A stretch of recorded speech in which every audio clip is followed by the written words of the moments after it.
Hello everyone, आप सबका फिर से स्वागत है। आई होप कि आप सभी ठीक होंगे। दोस्तों, आज की इस वीडियो में आपको भारतीय डाक विभाग की तरफ से निकलने वाली जीडीएस मींस के ग्रामीण डाक सेवकों की नई भर्ती के ऑनलाइन एप्लीकेशन फॉर्म को अप्लाई करने के रिगार्ड में बहुत सारी इंपॉर्टेंट जानकारी बताने वाला हूं।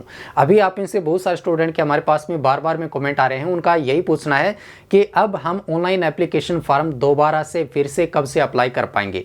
ये जानकारी तो दोस्तों मैं आपको बताऊंगा ही, साथ साथ में अभी आप इनसे बहुत सारे स्टूडेंट के और भी बहुत तरह के क्वेश्चन आ रहे हैं कि इसका सिलेक्शन का प्रोसेस क्या अब की बार चेंज होने वाला है, क्या सैलरी में अब की बार कोई बढ़ोतरी देखने को मिलेगी, क्या इसकी क्वालिफिकेशन चेंज होने वाली है कि या फिर अदर इसमें कोई बदलाव होने की पॉसिबिलिटी है या नहीं है। तो वो सब जानकारी भी मैं आपको बताने वाला हूं कि आखिर क्या कुछ चेंजेस, क्या कुछ बदलाव आपको अब की बार देखने को इस रिक्रूटमेंट में मिल सकते हैं। अभी दोस्तों देखिए, ये जो आपके लिए रिक्रूटमेंट निकाली जाती है ये मात्र 10th क्लास के अंकों के आधार पर निकाली जाती है। कहने का मतलब इसका सिलेक्शन का प्रोसेस जो है ना, वो सिंपल ये है कि 10th क्लास के अंकों को कंसिडर किया जाता है और उसके ब्याह पर, उसके बेसिस पर इसमें आपका सिलेक्शन सुनिश्चित किया जाता है। और जो मिनिमम एकेडमिक या आपके एजुकेशन क्वालिफिकेशन इसमें रिक्वायर है वो भी मात्र 10th क्लास पास होनी चाहिए। तो सब जानकारी मैं आपको डिटेल में बताने वाला हूं, कब से आप फॉर्म अप्लाई कर पाएंगे, कितनी नंबर ऑफ वैकेंसीज अब की बार आपकी पॉसिबिलिटी है आने की।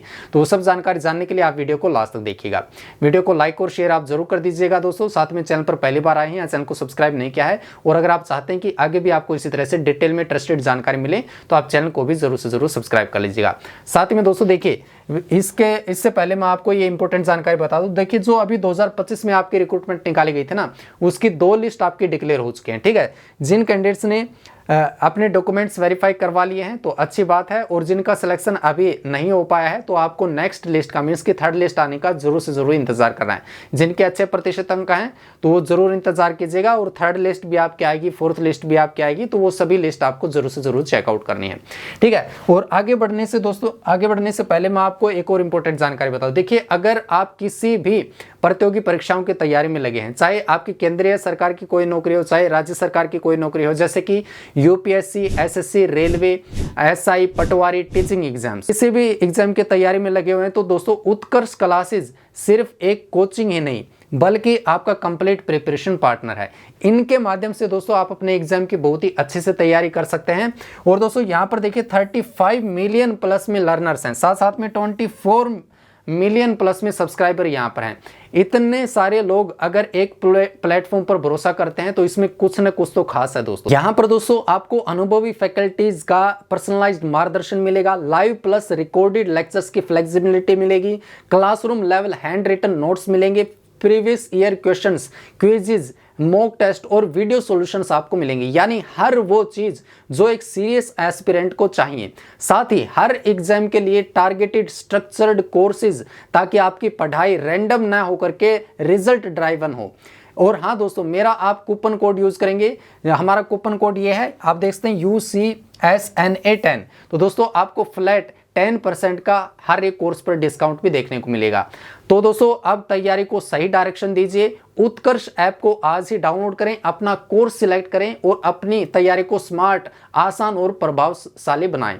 और इसको दोस्तों डाउनलोड करने का लिंक, ये जो एप्लीकेशन डाउनलोड करना है ये बिल्कुल फ्री ऑफ कॉस्ट है। इसका लिंक आपको इस वीडियो के नीचे डिस्क्रिप्शन बॉक्स में मिल जाएगा, साथ साथ में आपको कमेंट में ही सबसे ऊपर पिन किया हुआ भी मिल जाएगा। तो दोस्तों जल्दी कीजिएगा और ये डाउनलोड करके कोर्स सेलेक्ट करके और जल्दी से जल्दी अपने एग्जाम की अच्छे से तैयारी करना शुरू कर दीजिएगा। अब दोस्तों यहां पर आप देख सकते हैं, ये जो आपके लिए जो जीडीएस के रिक्रूटमेंट निकाले जाते हैं मींस की ग्रामीण डाक सेवकों के रिक्रूटमेंट, दोस्तों इसमें मेनली आपकी 2 पोस्ट होती हैं। एक तो बीपीएम मींस की ब्रांच पोस्ट मास्टर और एक आपकी एबीपीएम मींस की असिस्टेंट ब्रांच पोस्ट मास्टर, या इसको डाक सेवक मींस की डीएस भी बोला जाता है। ठीक है, अब दोस्तों यहां पर सबसे पहले तो देखिए बात कर लेते हैं आपकी सैलरी के बारे में। और सैलरी में अभी बढ़ोतरी को लेकर के भी बदलाव होने की संभावना जताई गई है, तो वो सब जानकारी मैं आपको बताने वाला हूं। साथ साथ में आपके एलिजिबिलिटी कंडीशंस जो भी हैं वो सब जानकारी बताऊंगा। और लास्ट में तो दोस्तों आपको बहुत ही महत्वपूर्ण जानकारी, जो बदलाव होने की जानकारी आई है और ऑनलाइन एप्लीकेशन फॉर्म आप नए अब कब से अप्लाई कर पाएंगे, वो सब जानकारी डिटेल में बताने वाला हूं। ठीक है, अब दोस्तों यहां पर देखिए, जो इसमें बीपीएम को स्टार्टिंग में सैलरी मिलती है ना, इसको टीआरसी बोला जाता है। टीआरसी मतलब टाइम रिलेटेड कंटिन्यूटी अलाउंस, जो कि दोस्तों अभी प्रेजेंट में 4 घंटे काम करने के बदले में मिलता है। ठीक है, 4 आवर्स काम करने के बदले में स्टार्टिंग में देखिए 12,000 रुपये बेसिक पे है ये आपका। ठीक ठीक है। 12,000 रुपये में दोस्तों 12,000 रुपये का अभी करीब करीब 55% जो आपका डियरनेस अलाउंस भी हो रखा है वो भी ऐड होगा इसमें, ठीक है। कुछ थोड़े बहुत अलाउंसेस और भी मिलते हैं, वो मिलाकर के दोस्तों स्टार्टिंग में आपको सैलरी मिलती है 18,000 रुपये के अराउंड, ठीक है। और वहीं पर ABPM की बात करें तो 10,000 रुपये तो आपका बेसिक पे है, इसमें 55% के अराउंड आपका डियरनेस अलाउंस लगाएंगे, महंगाई भत्ता तो 5500 रुपये ये होगा और 400-500 रुपये और ऐड कर दीजिए आप, ठीक है। टोटल मिलाकर के 16,000 के अराउंड ये आपको स्टार्टिंग में सैलरी मिलती है for the post of ABPM means के असिस्टेंट ब्रांच पोस्ट मास्टर के लिए, ठीक है। अब दोस्तों यहां पर जो आपके बदलाव होने की सबसे पहले बात कर लेते हैं कि अब की बार इसमें यह बोला गया है कि इसका जो टाइम है ना, ये जो 4 घंटे काम करने के लिए बोला गया है, या अधिकतम ये आपका चाहता है मैक्सिमम 5 आवर्स। तो दोस्तों यहां पर जो यूनियन है उन्होंने अभी कुछ दिन पहले स्ट्राइक कर रखी थी और उन्होंने अपनी कुछ मांगे रख रखी थी, डिमांड रख रखी थी। उनमें से ये एक अहम मुद्दा यहाँ पर था, एक इंपॉर्टेंट फैक्टर था कि ये जो TRC मिलता है ना GDS कर्मचारियों को, ये घंटे बढ़ाए जाएं, इनको बढ़ा करके 7 घंटे किया जाए या फिर 8 घंटे किया जाए, क्योंकि अभी काम ज़्यादा आने लगा है और उसकी वजह से क्या है कि GDS कर्मचारियों पर एक्स्ट्रा प्रेशर पड़ता है, ठीक है, उनको ज़्यादा काम करना पड़ता है। तो इस तरह से जानकारी यहाँ पर आई थी। अगर दोस्तों ये घंटे बढ़ा दिए जाते हैं तो फिर आपका TRC भी इंक्रीज कर दिया जाएगा, सैलरी भी बढ़ जाएगी, अदरवाइज ये सैलरी आपकी सेम एज इट इज रहने वाली है, ठीक है। तब इसमें कोई बदलाव नहीं होगा। ये आपका डिपेंड करता है, ये घंटे अगर चेंज कर दिए जाते हैं मीन्स की इंक्रीज कर दिए जाते हैं, बढ़ा दिए जाते हैं, तो आपकी सैलरी इंक्रीज की जा सकती है, अदरवाइज नहीं होगी, ठीक है। ये एक पहलू हो गया, ठीक है, कि आपकी सैलरी में इस तरह से अब की बार बढ़ोतरी हो सकती है। सेकंड पहलू क्या है, सेकंड चीज ये है कि दोस्तों जो आपका अब नया पे कमीशन लागू होने वाला है, तो दोस्तों अगर नया पे कमीशन लागू होता है, अदर सेंट्रल गवर्नमेंट एम्प्लॉयज की सैलरी अगर बढ़ती है तो साथ साथ में इन कर्मचारियों की मीन्स के GDS कर्मचारियों की सैलरी भी डेफिनेटली बढ़ने वाली है। तो इस तरह से ये कर्मचारियों की आपकी सैलरी बढ़ सकती है। तो 2 यहाँ पर इंपॉर्टेंट फैक्टर हैं, अगर घंटे बढ़ जाते हैं तो आपकी सैलरी बढ़ेगी, और अगर ये दूसरे कर्मचारियों का नया पे कमीशन लागू होता है, नया वेतन आयोग लागू इंप्लीमेंट हो जाता है, तो फिर आपकी सैलरी बढ़ने वाली है। तो इन दोनों फैक्टर में से कोई भी इंप्लीमेंट होगा, डेफिनेटली आपकी सैलरी बढ़ने वाली है, otherwise same as it is रहेगी, ठीक है। ये बात हो गई आपकी सैलरी के बारे में। अब दोस्तों बात कर लेते हैं आपकी एलिजिबिलिटी क्राइटेरिया में आपकी एज लिमिट के बारे में। एज लिमिट में दोस्तों कोई भी बदलाव नहीं होने वाला है, एज लिमिट आपकी सेम रहेगी। आपकी कम से कम आयु 18 साल होनी चाहिए, अधिकतम आयु 40 साल होनी चाहिए। फॉर्म को अप्लाई करने के लास्ट डेट तक, फॉर्म को अप्लाई करने के लास्ट डेट क्या कुछ रहने वाली है, फॉर्म कब तक आप अप्लाई कर पाएंगे, वो सब जानकारी भी आगे आपको फर्दर मैं आपको डिटेल में बताने वाला हूं, ठीक है। और एज में जो छूट मिलती है वो कैटेगरी वाइज छूट मिलती है, जैसे कि SC ST कैटेगरी को 5 साल की रिलैक्सेशन दी जाती है, मीन्स की छूट दी जाती है। इसी तरह से OBC कैटेगरी वाले कैंडिडेट्स को 3 साल की अप्रेज में रिलैक्सेशन मीन्स की छूट दी जाती है, या फिर PWD कैटेगरी में जो कैंडिडेट हैं उनको 10 साल की छूट मिलती है, ठीक है। तो इस तरह से कैटेगरी वाइज अप्रेज में रिलैक्सेशन आपको प्रोवाइड कराई जाती है। रिक्रूटमेंट के रूल्स के अनुसार आप बोल सकते हैं, या फिर जो सेंट्रल गवर्नमेंट के रूल्स होते हैं तो उसके अनुसार आप इसको लगा सकते हैं। अब दोस्तों इसके बाद में यहां पर देखिए आपकी एलिजिबिलिटी कंडीशन में आपकी एजुकेशनल क्वालिफिकेशन की बात कर लेते हैं। एजुकेशनल क्वालिफिकेशन दोस्तों ये देखिए आपकी केवल मात्र 10th क्लास पास होनी चाहिए। Education qualification for engagement of GDS is secondary school examination pass certificate of 10th standard with passing marks in mathematics and English. यहाँ पर एक और बात ध्यान रखनी है कि आपके मैथ्स के सब्जेक्ट में और इंग्लिश के सब्जेक्ट में पासिंग मार्क्स होने अनिवार्य हैं, ठीक है। मैथ्स और इंग्लिश के सब्जेक्ट भी होने जरूरी हैं। साथ साथ में दोस्तों देखिए अब जो ये कैंडिडेट बात बोल रहे थे कि क्या ये जो क्वालिफिकेशन इसमें मांगी जाती है 10th क्लास पास, क्या इसको इंक्रीज करके 12th क्लास पास किया जाएगा। तो यहाँ पर दोस्तों मैं आपको बता दूं एज सच कोई इंफॉर्मेशन अभी अवेलेबल नहीं है, ऑफिशियल इंफॉर्मेशन, और मेरे ख्याल से इसमें कोई भी चेंज आपका नहीं होने वाला है। 12th क्लास पास मेरे ख्याल से नहीं की जाएगी, क्योंकि दोस्तों जितने भी इनिशियल टाइप की जो पोस्ट होती हैं, बिगिनिंग टाइप की जो पोस्ट होती है, या फिर आप बोल सकते हैं कि जो ग्रुप डी में जो पोस्ट आती हैं, ठीक है, उनमें आपकी मिनिमम एकेडमिक या education qualification 10th class pass ही रिक्वायर होती है, क्योंकि ये एक टाइप से अनस्किल्ड पोस्ट होते हैं, कोई भी स्किल की रिक्वायरमेंट इसमें नहीं होती। तो ये आपकी मिनिमम 10th क्लास पास ही रहने वाली है, कोई भी ITI की भी रिक्वायरमेंट नहीं है, कोई एक्सपीरियंस की भी रिक्वायरमेंट नहीं है। अगर आप मात्र 10th क्लास पास हैं इजिली फॉर्म अप्लाई कर सकते हैं, ठीक है। तो ये बात हो गई। इसके बाद में एक सेकेंड क्राइटेरिया होता है कि आपने जो है 10th स्टैंडर्ड तक लोकल लैंग्वेज का सब्जेक्ट भी पढ़ा होना चाहिए। आप जिस भी सर्कल के लिए फॉर्म अप्लाई करते हैं, जिस भी राज्य के लिए, तो उस राज्य की जो भी लोकल भाषा है तो वो सब्जेक्ट आपने अपनी 10th क्लास तक पढ़ा होना चाहिए। साथ साथ में थर्ड यहाँ पर क्राइटेरिया है special provision for engagement of GDS in the state of Arunachal Pradesh. तो अरुणाचल प्रदेश के लिए अगर आप अप्लाई करना चाहते हैं तो उस राज्य की जो लोकल स्थानीय भाषा है, लोकल डायलेक्ट है, तो उस भाषा का आपको ज्ञान होना चाहिए, नॉलेज होनी चाहिए। ठीक है। इसके बाद में दोस्तों यहाँ पर देखिए बात आती है अदर क्वालिफिकेशंस के बारे में। अदर क्वालिफिकेशन में देखिए आपको चिंता करने की बिल्कुल भी आवश्यकता नहीं है। अदर क्वालिफिकेशन में बहुत सारे स्टूडेंट तो कंप्यूटर डिप्लोमा सर्टिफिकेट को लेकर के चिंतित रहते हैं। आपको चिंता करने की बिल्कुल भी आवश्यकता नहीं है, क्योंकि इसमें कंप्यूटर मैंडेटरी नहीं होता है। ठीक है, मैंडेटरी रिक्वायरमेंट नहीं होती है। तो अगर जिन भी कैंडिडेट्स के पास में कंप्यूटर का डिप्लोमा सर्टिफिकेट नहीं है तो कोई ज़रूरी भी नहीं है। अगर आपके पास में ऑलरेडी है तो फिर आप डॉक्यूमेंट वेरिफिकेशन के दौरान आप जरूर लेकर के जाइए। अगर आपका सिलेक्शन हो जाता है तो डॉक्यूमेंट वेरिफिकेशन के लिए जाते हैं, तब आप जरूर लेकर के जाइए। अदरवाइज नहीं है तो आपको क्या है ना कि एक अंडरटेकिंग फॉर्म वहां पर फिल करना होता है। ठीक है, ये अंडरटेकिंग फॉर्म अच्छे से फिल करके नीट एंड क्लीन, और फिर ये आपको लेकर के जाना होगा। इसी तरह से नॉलेज ऑफ साइकिलिंग का यहाँ पर एक ऑप्शन बताया गया है कि जानकारी बताई गई है कि साइकिल चलाने का ज्ञान होना चाहिए, या फिर टू व्हीलर व्हीकल्स होते हैं वो चलाने का ज्ञान होना चाहिए। एडुकेट मीन्स ऑफ लाइवलीहुड का मतलब ये होता है कि आपके पास में इतने स्रोत जरूर होने चाहिए, ऐसा कोई स्रोत जरूर होना चाहिए कि वहां से आप अपनी आय कर सके, इनकम का स्रोत आपके पास में होना चाहिए। ठीक है, इन सब के क्या है ना कि आपको अंडरटेकिंग फॉर्म देने होते हैं। अंडरटेकिंग फॉर्म आपको कहां से मिलेंगे? आप ऑफिशियल वेबसाइट पर विजिट करके डाउनलोड कर सकते हैं, या फिर आप हमारे टेलीग्राम चैनल को ज्वाइन कर लीजिए। वहां पर भी आपको ये अंडरटेकिंग फॉर्म बिल्कुल फ्री ऑफ कॉस्ट जो है अवेलेबल हो जाएंगे, मिल जाएंगे। ठीक है, टेलीग्राम चैनल को आप कैसे ज्वाइन कर सकते हैं वीडियो के नीचे डिस्क्रिप्शन बॉक्स में देखिएगा। ठीक है, वहां पर टेलीग्राम चैनल को ज्वाइन करने का लिंक आपको दिखाई दे जाएगा। ठीक है ना। तो इसके बाद में दोस्तों यहां पर देखें, अब दोस्तों यहां पर बात कर लेते हैं कि आप फॉर्म कब से अप्लाई कर पाएंगे और टोटल नंबर ऑफ वैकेंसीज आपकी कितनी रहने की एक्सपेक्ट है। तो दोस्तों देखिए प्रीवियस ईयर के अकॉर्डिंग मैं आपको जानकारी बता दूं। प्रीवियस ईयर में दोस्तों आपकी भर्ती का नोटिफिकेशन आया था। देखिए जुलाई में 15 जुलाई को आपका ऑफिशियल नोटिफिकेशन रिलीज कर दिया गया था। इससे पहले ही आ गई थी जानकारी तो, लेकिन ऑनलाइन एप्लीकेशन फॉर्म आपके स्टार्ट हो गए थे 15 जुलाई से। लास्ट डेट यहां पर बताई गई थी 5 अगस्त 2024। और दोस्तों मैं आपको बता दूं, देखिए भर्ती का नोटिफिकेशन पहले ही आ जाता है। इंटरनल जैसे ही ऑफिस में जानकारी पहुंचती है, हम उसके बारे में आपको पहले ही सूचित कर देते हैं। ठीक है, आप हमेशा चैनल पर अपडेट रहेंगे तो आपको तुरंत जानकारी मिलती रहेंगे, अपडेट आपको टाइम टू टाइम मिलते रहेंगे। और दोस्तों देखिए साल में आपकी 2 बार भर्तियों की इंफॉर्मेशन आती है। एक बार तो जनवरी में आपकी भर्ती निकलती है और सेकेंड टाइम आपकी जुलाई में भर्ती निकलती है। ठीक है, हो सकता है कि कोई इलेक्शन वगैरह या फिर कोई एडमिनिस्ट्रेटिव रीजन हो जाए या फिर टेक्निकल कोई इशू हो जाए, उसकी वजह से थोड़ी बहुत डिले हो सकती है। अदरवाइज एक बार तो जनवरी में, एक बार जुलाई में, 2 टाइम साल में ये आपकी भर्तियां निकलती हैं जीडीएस मींस की ग्रामीण डाक सेवकों की, भारतीय डाक विभाग में। ठीक है, और देखिए इसके फॉर्म को एडिट करने की लास्ट डेट यहाँ पर बताई गई थी। स्टार्टिंग और लास्ट डेट 3 दिन का इसमें बेसिकली समय दिया जाता है।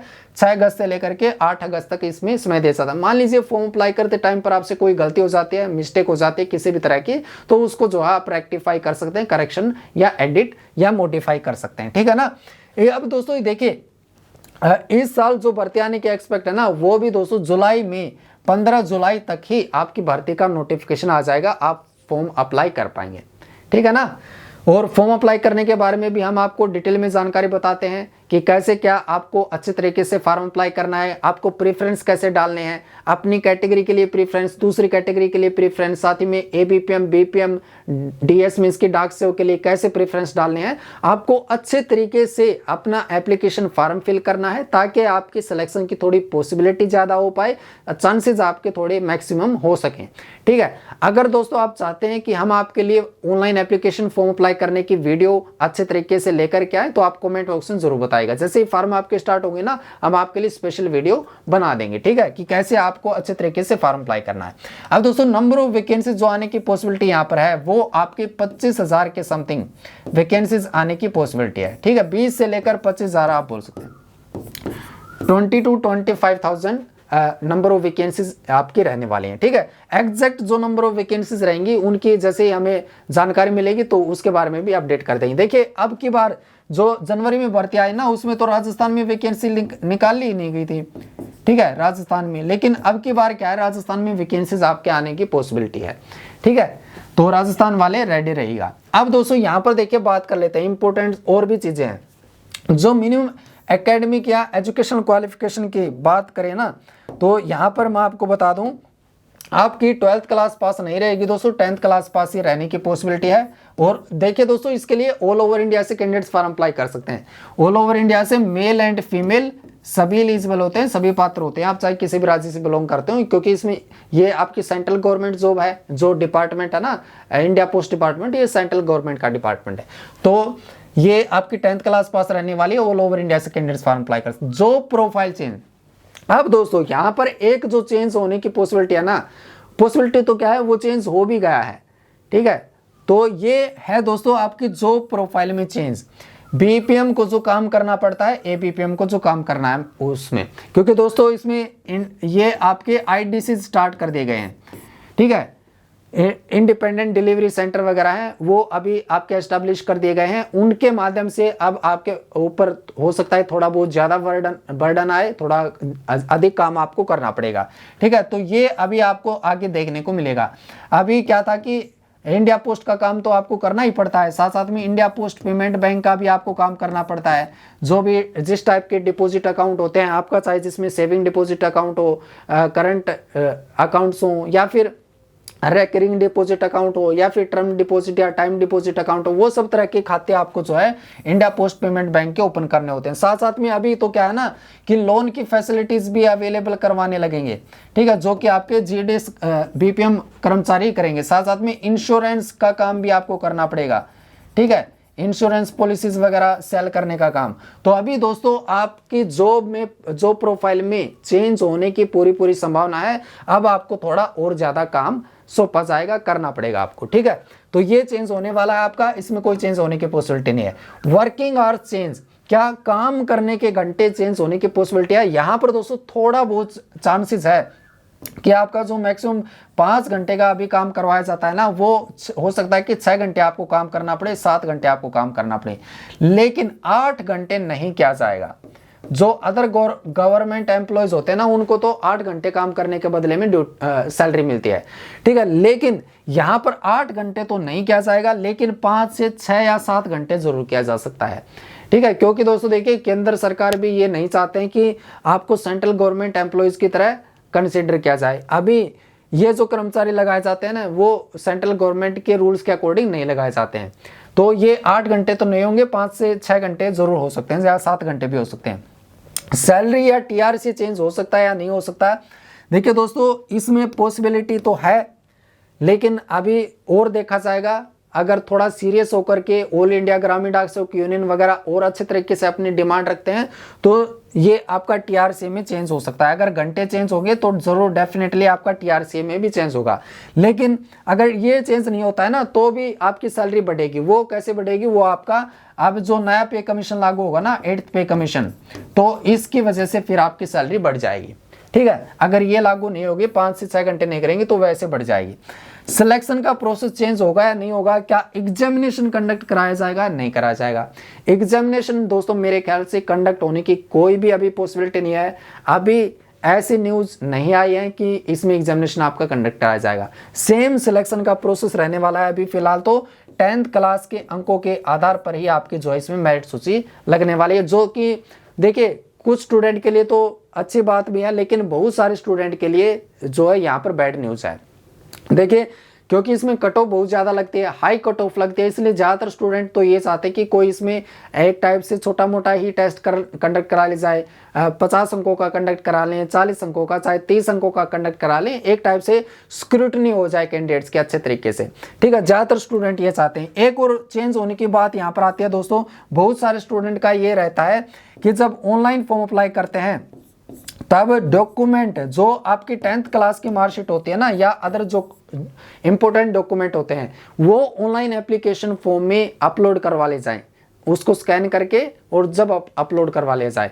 तो इस तरह के बहुत सारे स्टूडेंट की डिमांड है कि अपलोड करवा ले जाना चाहिए। इससे थोड़ी ट्रांसपेरेंसी आएगी रिक्रूटमेंट के प्रोसेस में, थोड़ी जो है अच्छे तरीके से रिक्रूटमेंट का प्रोसेस चलेगा, पारदर्शिता आएगी। तो ऐसा अब की बार हो सकता है कि ये आपकी 10th क्लास की मार्कशीट को जो है अपलोड करवा लिया जाए। जैसे ही कोई अपडेट आएंगे उसके रिगार्ड में दोस्तों हम आपको वीडियो बना करके जानकारी अवेलेबल करा देंगे। लेकिन अभी दोस्तों आपको हमेशा इस यूट्यूब चैनल पर अपडेट रहना है। देखिए, चैनल को सब्सक्राइब करके रखें, वीडियो को लाइक और शेयर आप जरूर करें। बहुत सारे स्टूडेंट वीडियो को देखिए अभी लास्ट तक देख लेते हैं लेकिन वीडियो को लाइक नहीं करते। हम आपके लिए इतना ज्यादा एफर्ट करते हैं, वीडियो को लाइक, चैनल को सब्सक्राइब करके जरूर जाइएगा। साथ में दोस्तों आपका इस भर्ती के बारे में कोई भी सवाल हो, ट्रांसफर को लेकर के, प्रमोशन को लेकर के, अदर कोई भी सवाल आप जरूर कमेंट बॉक्स में पूछिएगा, ठीक है। अब दोस्तों यहाँ पर जो आपको ऑनलाइन एप्लीकेशन फॉर्म अप्लाई करना होगा, सेम वेबसाइट है, इसी ऑफिशियल वेबसाइट पर आकर के जो आपको ऑनलाइन अप्लाई करना होगा एप्लीकेशन फॉर्म, और जो ऑफिशियल नोटिफिकेशन है वो भी आपको इसी वेबसाइट पर देखने को मिल जाएगा। यहाँ पर आप चेकआउट करेंगे ना, नोटिफिकेशन जो आपका कैंडिडेट का कॉर्नर है, यहाँ पर आपको ऑफिशियल नोटिफिकेशन देखने को मिल जाएगा। जहां पर अभी प्रेजेंट में ये जो 2025 की रिक्रूटमेंट के रिजल्ट आ रखे हैं ना, तो यहीं पर आपको भर्ती का ऑफिशियल नोटिफिकेशन देखने को मिल जाएगा, ठीक है। तो अपडेट आते ही हम आपको जानकारी बता देंगे। तो ये सब जानकारी दोस्तों, होप आपको सब जानकारी पसंद आई होंगी, इन्फॉर्मेशन आपको समझ में आई होंगी, वैल्यूएबल या इन्फॉर्मेटिव लगी होंगी। इसी के साथ में मिलेंगे नई वीडियो में कुछ नई इंपॉर्टेंट जानकारी के साथ में।